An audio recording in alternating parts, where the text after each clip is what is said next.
down evidence delays to zero. The expo focuses on Maharashtra's adaptation of the citizen-friendly reforms with quicker trials, victim-centric laws, and 24/7 crime registration to make justice faster and fairer for all.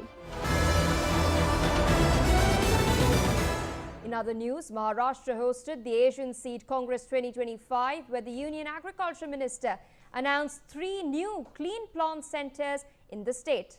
Watch for more. Marking a historic milestone, the Asian Seed Congress 2025 was hosted in Mumbai, inviting participants from around the world. The global gathering marks the return of the world's most influential seed industry event to India after a decade. India's seed sector, valued at $7.8 billion and ranking 5th globally with 95% domestic production, is now set to double to $19 billion by 2030, driven by new policies for quality seeds and transparency via blockchain and digital traceability. Speaking at the event, Union Agriculture Minister Shivraj Singh Chauhan announced that 3 clean plant centers are being established in Maharashtra to ensure high-quality planting material for horticulture crops.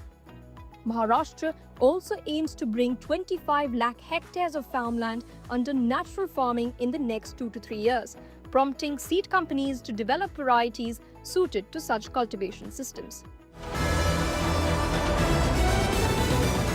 Meanwhile, in a significant step for grassroots sports, the Maharashtra government has signed a memorandum of understanding with actor Tiger Shroff, appointing him brand ambassador for the Mahadev Football Initiative for the next 5 years. Take a look. In a major push to promote football talent across rural Maharashtra, the state government has signed a landmark memorandum of understanding with actor Tiger Shroff to strengthen the ambitious Mahadev Football Initiative. Under the agreement, actor Tiger Shroff will serve as the brand ambassador for Project Mahadev over the next 5 years, helping elevate the program's visibility and global reach. The Mahadev project is a talent hunt to spot and groom football talent from rural and tribal areas, giving young boys and girls a shot at global stages. Under this initiative, the Maharashtra government will select 30 boys and girls every year and provide them professional coaching, education, and international exposure.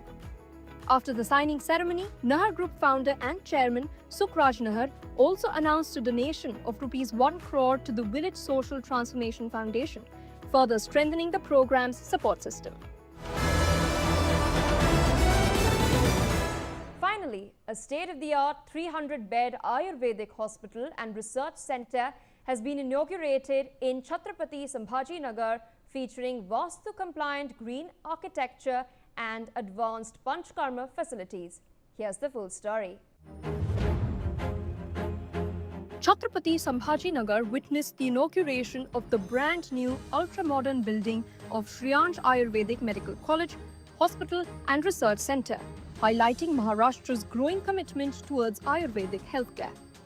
Designed on traditional Vastu principles with contemporary green building standards, the campus features solar-powered lighting, rainwater harvesting, waste toxicity-free materials, and extensive medicinal plant zones.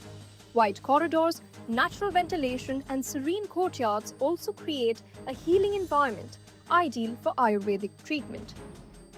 The modern 300-bed hospital boasts dedicated ultra-hygienic Panchkarma therapy suites, fully equipped with Sharshutra and Agni Karma operation theatres, modern physiotherapy and yoga halls, plus a fully fledged pharmacy manufacturing classical Ayurvedic medicines on campus. These are this week's updates from Maharashtra. You're watching our special segment Next in Maharashtra. Stay tuned for more news.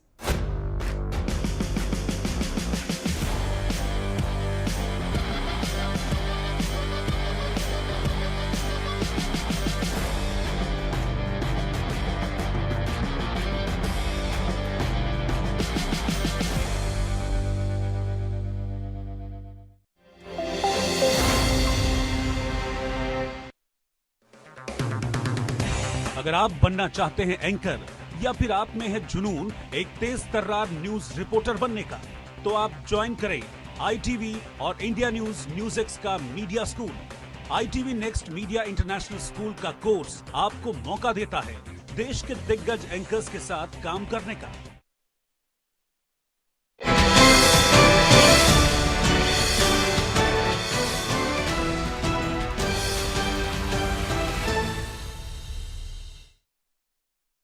Hello and welcome. You're watching NewsX. I'm Rishabh, Gulati, and we have a special guest to have a special conversation. The 52nd Chief Justice of India, Justice Gavai. Mr. Justice, welcome to you. Namaskar. I want to start this interview a little bit differently, sir. There's a photograph on the wall in your office. I've been looking at it for some time. It's of your father, who was a member of parliament. He was a governor. How is it that a young son decided judiciary and jurisprudence is the career direction, not politics? See, I started practice in 1985, and initially I had some inclination towards politics. But then in 1990, I saw the Republican Party of India was united, and it was split into splinter groups. And that was a moment which turned my decision, and then I decided that I will concentrate on my practice. And even after that, whenever my father used to contest elections, I used to go for his campaigns. But after 1990, I decided that I would not, politics is not for me. That the road from Amravati has led to force to become Chief Justice of India. I'm sure your father would be really proud. Who has been one of your biggest inspirations, and which you feel would serve as an inspiration for the country? Well, the biggest inspiration, of course, has been Dr. Rishabh Ambedkar, and then my father also. My father was an ardent follower of Dr. Rishabh Ambedkar and his ideology. And I've grown up with the ideology of Dr. Rishabh Ambedkar. In my house, Dr. Ambedkar was the most talked about person, his philosophy, his work for upliftment of downtrodden, his contribution to the Constitution. That all inspired me in my life. Yeah, of course, as we're sitting, I can see statues and books of Mr. Ambedkar everywhere. You've spoken on this, sir. What do you think that a B.R. Ambedkar would have felt about the abrogation of 370, which was a bench decision which you sat on? According to me, Dr. Ambedkar would have been the most happiest person. Because if you read his debates in the Constituent Assembly, he was always for a united India. If you read his debates on federal structure of the Constitution, he described that the Indian federal system is not unlike the American Federation. He stated that in America, there are two constitutions, one constitution for the federation and one constitution for the state. So also in America, there is a dual citizenship, a citizenship of USA as well as the citizenship of the state where one resides. But he said that in India, we will have a united country. We will have only one constitution. We will have only one citizenship, single citizenship, not a citizenship of India as well as citizenship of Maharashtra, citizenship of Andhra Pradesh. And he also stated that whenever the dignity of the nation arises for consideration, the dignity of the nation is paramount. The dignity of the individual, the dignity of the political parties, the dignity of political ideologies do not matter when the dignity of the nation is involved. So by the 370 decision, we gave an end, or rather we affirmed there was only one state which was having a constitution for the state. And therefore the Dr. Ambedkar's philosophy of one nation, one constitution was brought into effect. 6 years later, sir, there's a position which you have to take on constitutional matters to, as you've already mentioned, both in your ruling as you've told us. But 6 years later, as citizen, Gavai, as a citizen of India, when you look at Kashmir and the developments that are going on there, the infrastructure building, the people, the movie theaters have restarted, sports has restarted, this livelihood that is coming back to what we would qualify as normal. What do you feel? What's your hope for Jammu? No, I'm sure that one day, I've been to Jammu and Kashmir even after I took over as the CJI and got earlier also. I'm sure that Jammu and Kashmir is a part of the India, and one day there will be a complete integration. We have seen that in some of the northern eastern district states also. There is some problems earlier, but now I've traveled very widely to the northeastern states, and there's a complete integration. The same thing will happen to Jammu and Kashmir. Let's come back to recent and unhappy events, sir. I mean, you've been living in Delhi for a long period of time. I'm sure you were as shocked as all of us of what happened outside the Red Fort a few weeks ago. We learned a lesson from this, sir, and the lesson is that even educated young professionals can at times be brainwashed and radicalized. As a country, I mean, there's a legislative response, but what did we do as a country? It's really shocking that the educated people like doctors, engineers, rather than utilizing their expertise and serving the nation, get brainwashed in certain things. And the Supreme Court also stood along with the entire country in the moment of a grief. You may recollect that on the same day we had reference for senior lawyers who had passed away in the recent past. So we also paid tribute from the court, in the court number 1, to the ones who were also became victims of the unfortunate incident and observed silence in their memory also. I think country will have to stand as united to fight terrorism. Terrorism has no place in any civilized country. I think that's well put. There is an ever-present issue in Delhi, sir, as you know, you've been, as I mentioned, here for several years in your tenure, both in the Supreme Court there as Chief Justice. It's the air we breathe. Now, this has been a matter of a lot of conversation, a lot of guidance which has come from the courts. For many citizens, it seems that public interest matters like this generally come from the courts because the political system sometimes, legislative system, does not respond effectively. What can we do, sir? Year after year, we are suffering. The courts have been doing their beat, with the series of orders passed in MC Mehta. The court has been regularly passing orders. I have been a part of that bench. And I thought that in the recent orders, last of the orders that I passed, the problem we have seen that whenever there is a Diwali coming or winter coming and the problem of the air quality becoming very poor and severe comes up, we get up and start passing the orders. So therefore, I have passed an order directing that all the stakeholders to be taken on board, direct to the MOE of Ministry of Environment and Forest of Union of India to have regular follow-up meetings and to evolve a policy, to evolve a mechanism wherein rather than getting up at the last moment, we could start preventing measures throughout the year. And I also directed that the matter would come up every month so that the court monitors. Let's hope that something comes out of it. Hopefully, sir, it's probably the biggest issue for all people with of a certain age and especially with children. Let's take back to the starting of your tenure as Chief Justice. There was a circumstance that had happened just previous to that in the case of Justice Verma. The Supreme Court showed great transparency for the first time ever. Things were published overnight on actions that were being taken and reports and internal investigations that were being done. Now the matter, of course, is with PULP. What's the lesson? What's the precedent that's been set in terms of the response?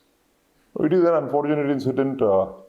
See, when it happened, I and Justice Suryakant were in Kenya for a conference, and the Honorable Chief Justice of India, then Justice Sanjeev Khanna, had informed about the incident to us. I think he has taken an immediate action on that. Now, the process as prescribed under the law has to take its place. And it is being taken place. I think the inquiry is going on by the inquiry committee under the chairmanship of a sitting judge of this court. Sir, there is a conversation that happens in the country, and of course, when you're sitting in office, it's a different one. But now when we have an opportunity to talk. For people who say that the judiciary is pressurized and under influence, are you confident? Can you say that no, that doesn't happen? That you are making your own independent discipline as a pillar of government in India? Yes, of course. The Constitution stands on the doctrine of separation of powers. All the three wings are supposed to exercise their powers within the spheres allotted to them. And I can say without any hesitation that the judiciary in India is independent, fearlessly independent. And I don't think that any judge is pressurized to decide the matter in a particular way.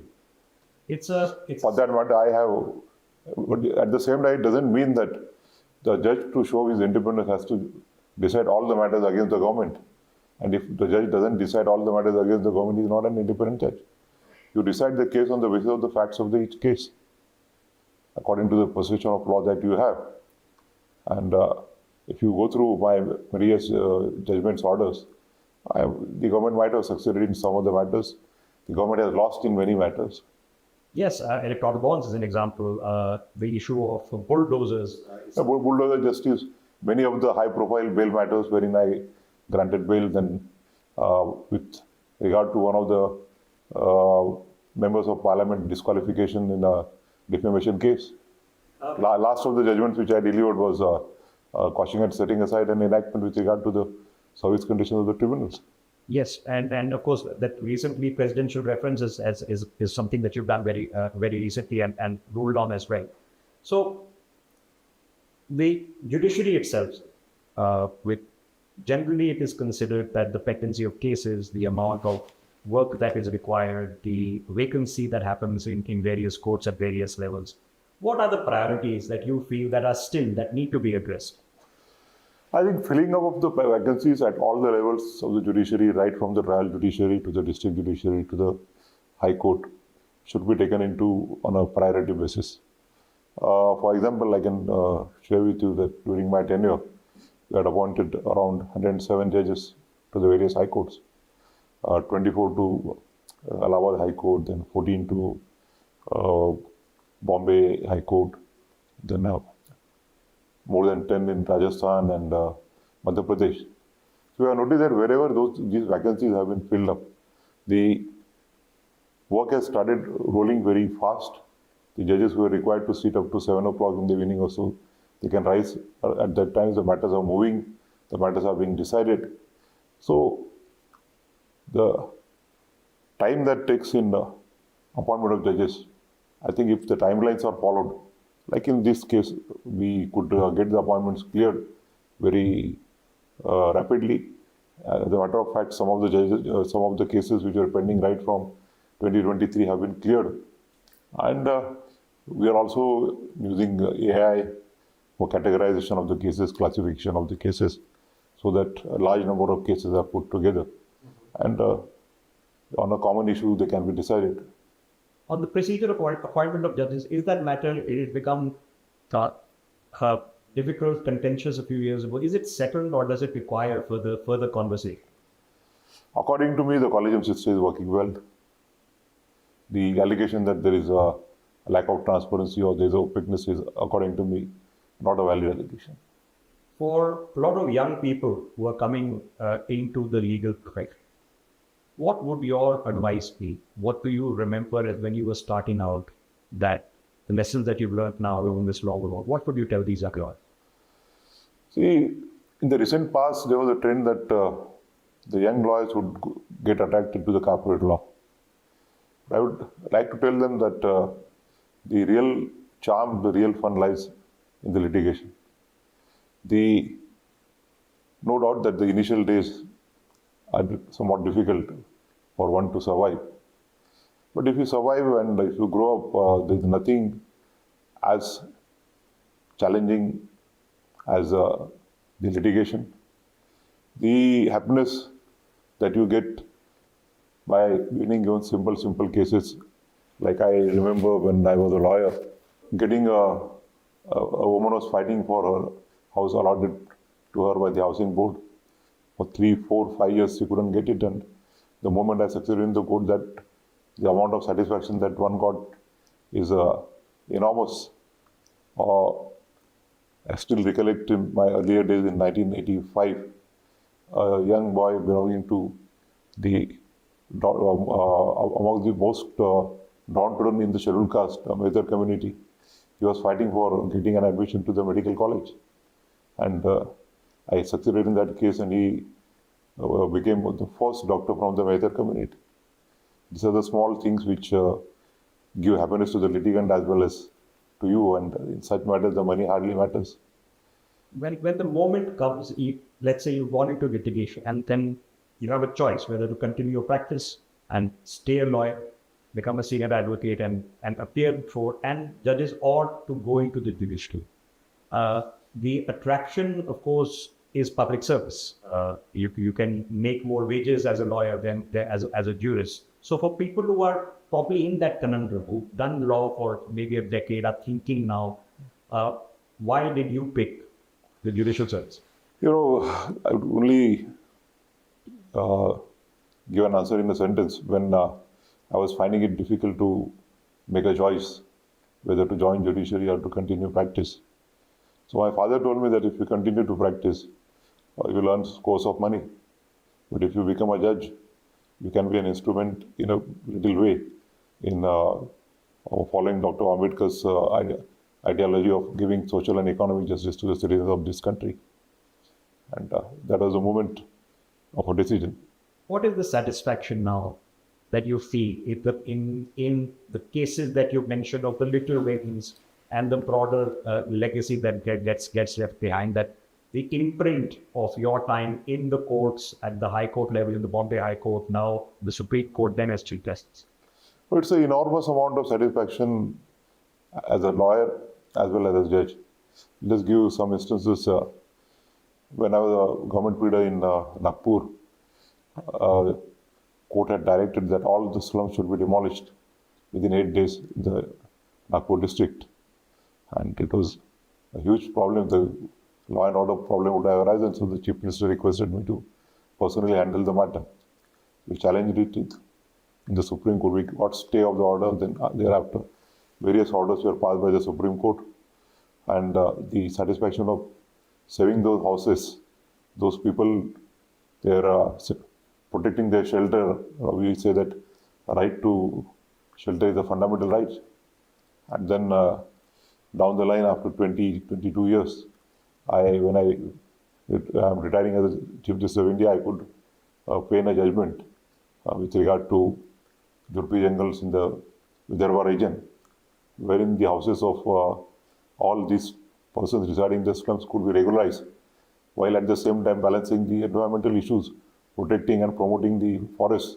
Such matters, then the matters which environment is also very dear to me.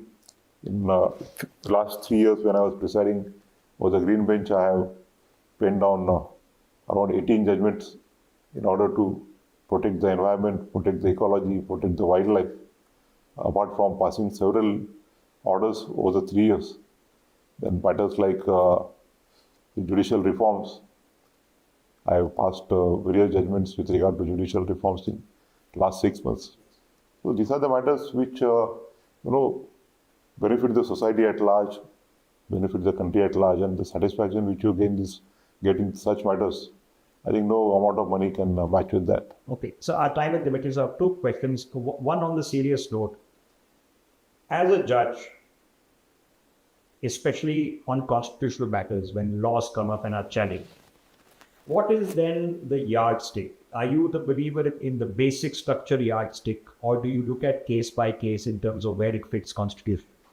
Like it has been said in the cases of in Dhanvantari Devi, the Supreme Court, even with slight distinction of facts, the same application of law may result to divergent results.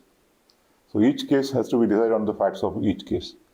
So whether a particular law is violative of any constitutional provisions, is contrary to the constitutional mandate or not, that can be considered only after considering the case independently. There can't be any straitjacket formula.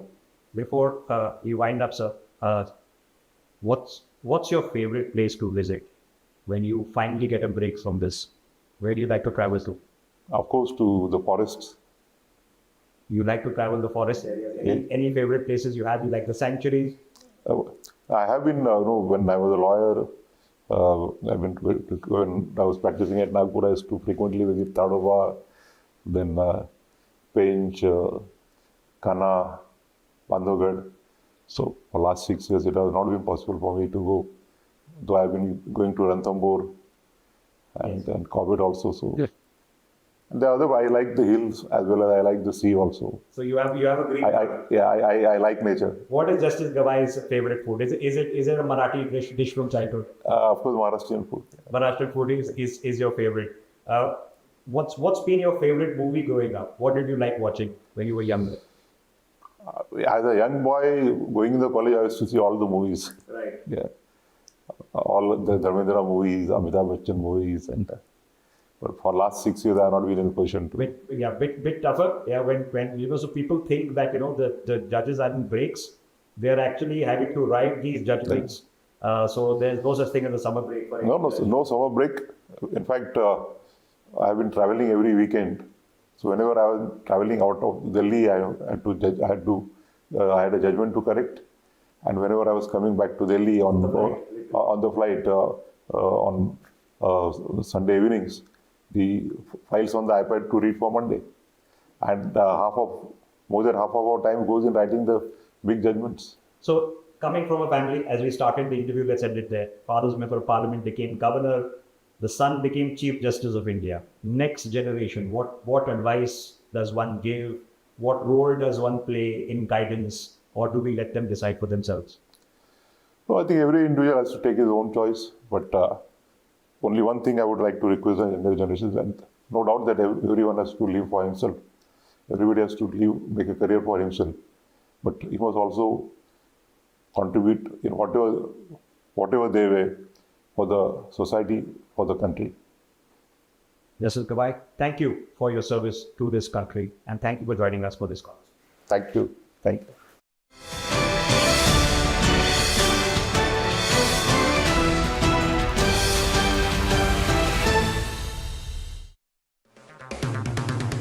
अगर आप बनना चाहते हैं anchor या फिर आप में है जुनून एक तेज तर्रार न्यूज रिपोर्टर बनने का, तो आप ज्वाइन करें ITV और इंडिया NewsX का मीडिया स्कूल।